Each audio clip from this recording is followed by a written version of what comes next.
duk wanda yake fi son wani abu da yake nema a rayuwa ga mataki na farko na cin nasara.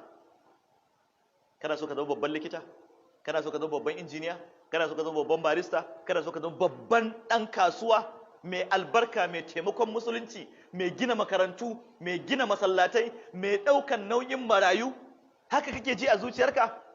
Ga matakan da za ka bi. Mataki na farko, ka ji tsoron Allah, ka bi Allah, kankame addininka. Mataki na biyu, wallahi iyayenka suna raye, kankame su, ka bi su, kaskantar da kai, ka ji ba daɗi lokacin da za ka faranta musu rai. In dai za su samu farin ciki ko za ka takura, ka ji ba daɗi, ka shiga kunci, faranta musu rai, shiga kuncin, Allah zai kawo maka yalwa nan gaba. Mahaifa ko ba musulmai bane, kyautata musu, yalwata musu, faranta musu a gurin da ba sabon Allah bane, ba shirka za su jefa maka ba, wallahi Allah zai saka maka a duk bukatar da kake nema a gaba, wallahi Allah zai maka ita.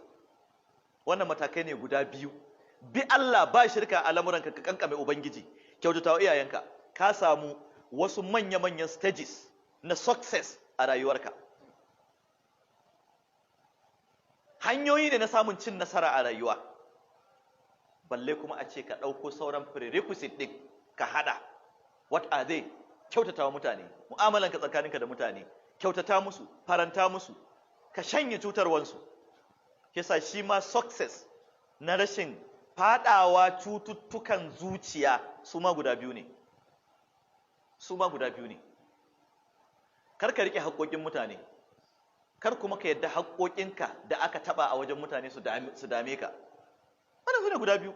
An cuce ka, an taɓa maka haƙƙinka, to menene a ciki? Kar ka tayar maka da hankali, zai saka maka depression, zai saka maka damuwoyi a zuciyarka. Kai kuma na mutane ka nisance su, kar a ce yau ka ci haƙƙin mutane, ka cuci mutane, ka zalunci mutane. Nan ma ka kama wata hanya na samun kwanciyar hankali a rayuwa.